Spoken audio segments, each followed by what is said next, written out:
राधे राधे। जय श्री कृष्णा। कार्तिक मास में आने वाली पूर्णिमा का विशेष महत्व होता है।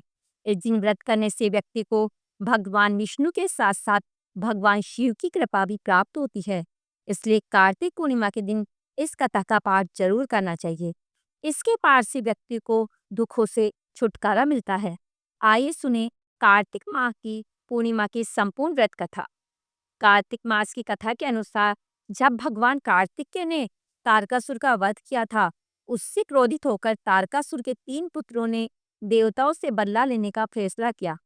तीनों पुत्रों के नाम थे तारकाक्ष, कमलाक्ष और विदुन्माली। देवताओं को पराजित करने के पहले तीनों ने तपस्या की। वो तपस्या के लिए जंगल में चले गए। उन्होंने हजारों वर्षों तक अत्यंत कठोर तप किया। उनके कठोर तप से ब्रह्मा जी प्रसन्न हुए और उनके सामने प्रकट हो गए और ब्रह्मा जी ने तीनों से वरदान मांगने के लिए कहा। तीनों ने कहा कि ब्रह्मा जी, हमने आपको प्रसन्न करने के लिए कठोर तप किया है, आप हमें अमरता का वरदान दे। उनका ये वरदान सुनकर ब्रह्मा जी ने कहा कि मैं आपको अमरता का वरदान नहीं दे सकता, लेकिन तुम इसमें कोई ऐसी शर्त रख लो जिसके पूर्ण होने पर ही आपकी मृत्यु होगी। वैसा वरदान मैं तुम्हें दे सकता हूँ। ब्रह्मा जी के वचन सुनकर तीनों ने बहुत विचार किया और ब्रह्मा जी से वरदान मांगा। हे प्रभु, आप हमारे लिए 3 तारों पर 3 नगरों का निर्माण करें। वे तीनों तारे अर्थात नगर जब अभिजीत नक्षत्र में एक पंक्ति में आएंगे और उसी समय कोई व्यक्ति अत्यंत शांत अवस्था में हमें मारेगा, तभी हमारी मृत्यु होगी और हमें मारने के लिए उस व्यक्ति को ऐसे रथ और बाण की आवश्यकता होगी जो बनाना असंभव हो। सिर्फ उससे ही हमारी मृत्यु हो। उनकी इच्छा सुनकर ब्रह्मा जी ने कहा, तथास्तु, आप तीनों की इच्छा के अनुसार ही होगा। तीनों असुरों को मिले वरदान के अनुसार ब्रह्मा जी ने उन्हें 3 तारों पर 3 नगर निर्माण करने के लिए विश्वकर्मा जी को आज्ञा दे दी। विश्वकर्मा जी ने तारकाक्षी के लिए स्वर्णपुरी, कमलाक्ष के लिए रजतपुरी और विदुन्माली के लिए लोहपुरी का निर्माण कर दिया। ब्रह्मा जी से वरदान प्राप्त होने के बाद तीनों असुर बहुत प्रसन्न हो गए। इसके बाद उन्होंने तीनों लोकों में आतंक फैलाना शुरू कर दिया। इन तीनों असुरों को एक साथ त्रिपुरासुर कहा जाता था। त्रिपुरासुर जहां भी जाते वहां ही लोगों और ऋषियों को सताने लगते। उन्होंने देवताओं को भी देवलोक से बाहर निकाल दिया। त्रिपुरासुर के आतंक से त्रस्त होकर उन्हें हराने के लिए सभी देवता एकत्रित हुए।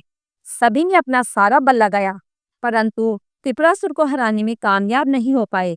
अंत में सभी भगवान शिव की शरण में गए। देवताओं ने कैलाश पर्वत पर जाकर शिव जी को पूरा वृतांत बताया। तब भगवान शंकर ने कहा कि आप सभी देवता मिलकर प्रयास करें। देवताओं ने कहा कि प्रभु, हम सभी ने मिलकर त्रिपुरासुर का वध करने का प्रयास किया, लेकिन हम कुछ भी नहीं कर पाए। हम आपकी शरण में आए हैं, आप ही हमारी रक्षा कर सकते हैं। तब शिव जी ने कहा कि मैं तुम्हें अपना आधा बल देता हूँ, इस बल की सहायता से प्रयास करके देखो। शिव जी ने अपना आधा बल देवताओं को दिया, लेकिन देवता शिव जी का आधा बल सहन ही नहीं कर पाए। फिर भगवान शिव ने स्वयं ही त्रिपुरासुर का संहार करने का संकल्प लिया। वरदान के अनुसार अब त्रिपुरासुर का वध करने के लिए रथ और धनुष बाण सिद्ध करना आवश्यक था। भगवान शिव ने पृथ्वी को ही उनका रथ बनाया, सूर्य और चंद्रमा को उस रथ के पहिए बनाए, षष्ठा सारथी बने, भगवान विष्णु बाण बने, मेरु पर्वत धनुष और वासुकी बने उस धनुष की डोर। सभी देवताओं ने अपने बल से वह रथ संभाल लिया। इस प्रकार असंभव रथ बनकर सिद्ध हुआ। लेकिन जैसे ही भगवान शिव जी उस रथ पर सवार हुए, उनकी शक्ति के कारण रथ डगमगाने लगा। तभी विष्णु भगवान वृषभ बनकर उस रथ में जुड़े। घोड़े और वृषभ की पीठ पर सवार होकर महादेव ने उस असुर नगरों को देखा। अपने धनुष पर बाण रख उन्होंने पाशुपत अस्त्र का संधान किया और तीनों तारों को एक पंक्ति में आने का आदेश दिया। अभिजीत नक्षत्र में तीनों नगर एक पंक्ति में आते ही भगवान शिव जी ने अपने बाण से तीनों नगरों को जलाकर भस्म कर दिया। इससे तीनों असुरों का भी अंत हो गया। जिस दिन तीनों असुरों का वध हुआ, उस दिन कार्तिक पूर्णिमा थी। तभी से भगवान शिव जी त्रिपुरांतक बन गए। त्रिपुरांतक का अर्थ है 3 पुरों का अर्थात नगरों का अंत करने वाले। भगवान विष्णु ने ही भगवान शिव को यह नाम दिया था। आप सभी को कार्तिक पूर्णिमा की बहुत बहुत शुभकामनाएं।